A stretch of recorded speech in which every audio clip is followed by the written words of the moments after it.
वर्दलकार, crime petrol news. फोनवर बोलत असणाऱ्यांना पत्ता विचारण्याचा बहाणा करून त्यांच्याकडील मोबाईल चोरून नेणाऱ्या चोरट्याला भारती विद्यापीठ पोलिसांनी जेरबंद केले। त्यांच्याकडून 1,90,000 रुपयांचे 6 मोबाईल आणि दुचाकी जप्त करण्यात आली आहे। रोहित कांबळे असे या चोरट्याचे नाव आहे। गुजरवाडी फाटा येथील महेश कदम यांच्या बंगल्याजवळील गोल्डन स्क्रॅप सेंटर या दुकानाच्या समोरील रोडच्या कडेला 1 मे रोजी रात्री 10 वाजता फिर्यादी फोनवर बोलत होते। त्यावेळी दुचाकीवरून दोघे जण आले। त्यांनी पत्ता विचारण्याचा बहाणा करून त्यांच्या हातातील मोबाईल हिसकावून नेला होता। या गुन्ह्याचा तपास भारती विद्यापीठ पोलीस करीत आहेत।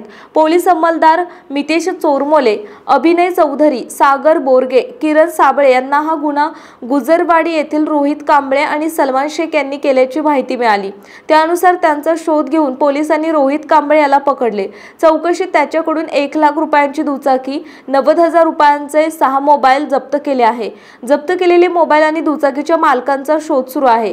ही कारवाई अप्पर पोलीस आयुक्त प्रवीण कुमार पाटील, पोलीस उपायुक्त स्मार्तना पाटील, सहाय्यक पोलीस आयुक्त राहुल आबारे यांच्या मार्गदर्शनाखाली वरिष्ठ पोलीस निरीक्षक सावळाराम साळगावकर, पोलीस निरीक्षक गुन्हे राहुल कुमार खिलारे, पोलीस उपनिरीक्षक निलेश मोकाशी, पोलीस अंमलदार मितेश चोरमोले, अभिनय चौधरी, सागर बोरगे, किरण साबळे, सचिन सरपाले, महेश बारवकर, मंगेश पवार, सचिन गाडे, निलेश खैरमोडे, तुकाराम सुतार, संदीप आगळे यांनी केली आहे।